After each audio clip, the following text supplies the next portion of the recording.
Hello friends, आज मैं आप लोगों के लिए लेकर आई हूँ eureka Forbes aqua sure from Aquaguard delight 7 litre RO plus UV plus MTDS water purifier का रिव्यू। तो ये जो आपकी मैन्युफैक्चरिंग कंपनी है ये यूरेका फोर्ब्स है। तो ये एक्वागार्ड नाम से काफ़ी सारे वाटर प्यूरीफायर बनाती है। तो इसकी जो स्टोरेज कैपेसिटी है वो 7 लीटर है और इसमें जो प्यूरिफिकेशन प्रोसेस है वो 3 स्टेज में है, RO, UV और MTDS में। तो RO जो आपका प्यूरीफायर होता है तो आप सब जानते हैं, तो ये खुद ही 3 स्टेजेस में होता है। इसके 3 स्टेजेस कौन कौन से हैं तो चलिए बात करते हैं उसके ऊपर। तो फर्स्ट होता है आपका सेडिमेंट कार्बन या केमी ब्लॉक, या इसको प्री फिल्ट्रेशन प्रोसेस भी कहते हैं। इसका काम क्या होता है, जो पानी आपका आ रहा है, जो भी आपका सोर्स वाटर है, तो उसकी ब्लीच को रिड्यूस करना, सेडिमेंट्स को, हैवी मेटल्स को वहाँ से फिल्टर करके आगे प्रोसेस करना। तो सेकंड आपका स्टेप आता है RO फिल्ट्रेशन। ये क्या करता है, आपकी मेम्ब्रेन से वाटर को पास आउट करता है, हार्ड वाटर को सॉफ्ट वाटर में चेंज करता है। थर्ड स्टेज इसकी आती है एक्टिवेटेड कार्बन। तो ये आपके टेस्ट को एनहांस करता है, और ये जब काफ़ी टाइम हो जाता है इसको RO को नहीं चेंज करते, तो आप देखते हैं कि कुछ टाइम के बाद जो आपका प्यूरीफायर है वो कड़वा कड़वा सा पानी देने लगता है, टेस्टलेस सा होता है। तो इसी वजह से होता है कि ये जो एक्टिवेटेड चारकोल है वो पूरी तरीके से ब्लॉक हो गई है। तो ये तो आपका RO का स्टेप्स हो गए। नेक्स्ट स्टेप है आपका MTDS।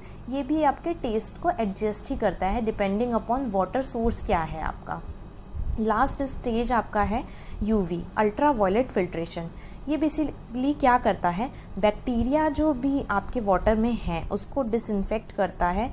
ये जो आपके माइक्रो ऑर्गेनिज्म होते हैं उसको डिस्ट्रॉय करता है। माइक्रो ऑर्गेनिज्म आपको पता ही है, अच्छे भी होते हैं बुरे भी होते हैं। तो ये जो बुरे माइक्रो ऑर्गेनिज्म होते हैं उनको पूरी तरीके से डिस्ट्रॉय कर देता है, लगभग 99.99% किल कर देता है। ये डायरेक्ट उनके जेनेटिक कोड पे अटैक करता है। और ये इसका जो फिल्ट्रेशन प्रोसेस होता है इसमें कोई केमिकल्स वगैरह ऐड नहीं होते हैं। और सबसे बेस्ट चीज़ इसकी ये है कि जो आपके यूरेका फोर्ब्स का ये एक्वाश्योर का डिलाइट मॉडल है, इसका जो आपका UV फिल्ट्रेशन है, ये UV आपका जो है स्टील का बना हुआ है, एल्यूमिनियम का नहीं बना हुआ है। तो ये सबसे बेस्ट चीज़ है। एल्यूमिनियम का हमारे हेल्थ के लिए बहुत ही बेकार होता है, ये लो ग्रेड का होता है। जब भी आप लें फिल्टर और आप उसमें UV ले रहे हैं तो आपको बहुत ज़्यादा ध्यान रखना है कि वो स्टील का ही होना चाहिए। केवल अगर आप फिल्टर ले रहे हो, वाटर प्यूरीफायर ले रहे हो और वो केवल UV है तो वो बेकार है, क्योंकि UV क्या करता है, ये UV लाइट से वाटर को पास करता है और उसमें जो भी माइक्रो ऑर्गेनिज्म हैं और बैक्टीरिया हैं उसको किल कर देता है। लेकिन सेडिमेंट्स वगैरह जो उसके अंदर हैं, क्योंकि इसमें फिल्टर तो होता नहीं है, तो फिल्टर नहीं होता। तो जब भी आप कॉम्बिनेशन लें तो RO और UV का कॉम्बिनेशन एटलीस्ट लें। तो अब बात करते हैं कि RO किस किस को लेने की ज़रूरत है। तो अगर आपका ग्राउंड वाटर जो आ रहा है, जैसे हमारे यहाँ जो ग्राउंड वाटर है उसका TDS, हमने TDS मीटर परचेज़ किया था 150 रुपये का, अमेज़ॉन पे इजीली मिल जा रहा है, लिंक मैं आपको डिस्क्रिप्शन बॉक्स में दे दूंगी उसका भी। उससे टेस्ट किया तो 1100 हमारा TDS बता रहा था। तो ये TDS बेसिकली क्या होता है, टोटल डिजॉल्व सॉलिड। जितने भी आपके 1 लीटर पानी में जितने भी mg मिलीग्राम में ये सेडिमेंट्स होते हैं उन्हीं को TDS कहते हैं। तो हमारे यहाँ 1100 था, जो कि बहुत ही बेकार वाटर होता है। हमारे यहाँ सबमर्सिबल लगा हुआ है तो ग्राउंड वाटर से आ रहा है, तो हमें तो RO मस्ट था। अगर आपके यहाँ TDS का लेवल जो है वो 500-600 है तो आप UF ले सकते हैं, RO लेने की ज़रूरत नहीं है, ठीक है। और दूसरी बात ये है कि अब बहुत सारे प्यूरीफायर क्या करते हैं कि आपके TDS का लेवल बिल्कुल से घटा करके 40-50 कर देते हैं, जो भी हार्मफुल है वो भी आपको नहीं यूज़ करना है। आपका जो TDS लेवल होता है वाटर के अंदर वो आप अप टू 300 TDS जो है mg पर लीटर, वो आप उसे कंज्यूम कर सकते हैं, वो अच्छा होता है। तो ये बहुत ज़्यादा नहीं गिरा रहा है, मैंने TDS इसका नापा हुआ है, जो ये प्यूरिफाइड वाटर इसके अंदर से आ रहा है वो हमारा 165 के अराउंड है।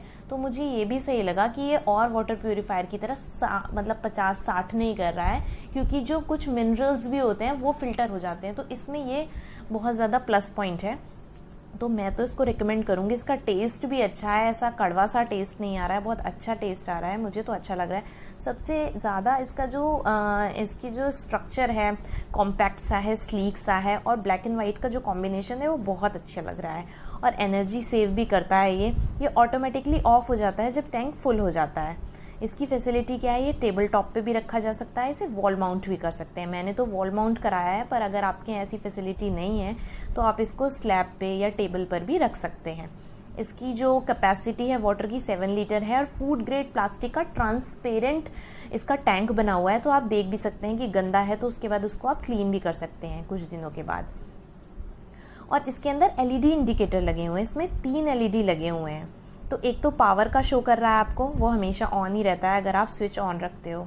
सेकंड जो आपका दिया हुआ है वो प्यूरिफिकेशन प्रोसेस का है, जब ये प्यूरिफाई कर रहा होगा, जब आपका टैंक खाली होगा तो उस टाइम पे प्यूरिफाई कर रहा होगा, प्यूरिफाई करके टैंक को फुल करेगा, तो तब तक आपका प्यूरिफिकेशन की एलईडी ग्लो रहेगी। और लास्ट है आपका टैंक फुल का, जब आपका टैंक फुल हो जाएगा तो प्यूरिफिकेशन की एलईडी ऑफ हो जाएगी और जो आपका टैंक फुल का है उसकी एलईडी ग्लो कर जाएगी। तो ये जो आपका प्यूरिफाई कर सकता है अप टू 6000 लीटर तक प्यूरिफाई कर सकता है। उसके बाद इसके आरओ फिल्टर को आपको चेंज कराना होता है। इसके साथ इसकी 1 ईयर की वारंटी है और 3 to 4 सर्विसेज आपको 1 ईयर में मिलेंगी, जो कि पूरी तरीके से फ्री हैं, उसके बाद आपको करानी होगी। तो ये तो मैंने बात करी अपने फिल्टर की, वाटर प्यूरिफायर की, तो जो मुझे बहुत अच्छा लगा। और लास्ट चीज़ मैं एक और बताऊंगी कि हमारे वाटर में क्या होता है, जब बारिश का मौसम होता है, रेनी सीजन होता है, तो बहुत काला सा पानी, गंदगी भी साथ में आती है। तो मैंने साथ में एक एक्सटर्नल फिल्टर भी लगाया हुआ है, वो आप उस टाइम पे ही लगाएं। ये 700-800 के अराउंड में आ जाता है, तो ये आप तभी लगाएं जब आपको पता हो आपके वाटर में से कुछ गंदा पानी आता है, तो उसको वो वहीं पे फिल्टर कर देगा और आपके आरओ को काफ़ी लॉन्ग लाइफ देगा। तो हमें तो ज़रूरत थी एक्सटर्नल फ़िल्टर की। आप पहले अपना टीडीएस चेक करिए, उसके बाद डिसाइड कीजिए कि आपको एक्सटर्नल फ़िल्टर की ज़रूरत है कि नहीं है। हमने ये जो आरओ परचेज़ किया है अराउंड 9000 का है, कुछ ऑफ़र वगैरह भी हमें मिल रहा था उस पर।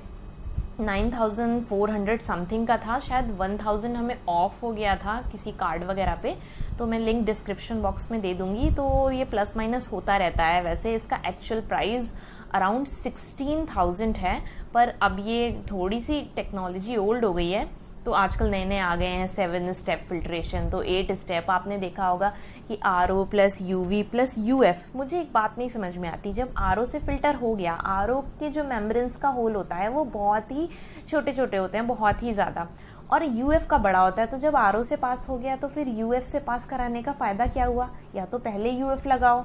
तो ये बात मुझे समझ में नहीं आती है। तो प्लीज़ आप लोग जब भी फ़िल्टर लें तो थोड़ी सी रिसर्च कर लें।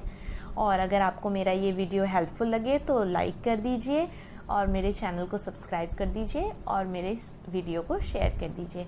तो मिलते हैं अपने नेक्स्ट वीडियो में। आप लोग ध्यान रखिए अपना, सेफ रहिए। तब तक के लिए बाय बाय।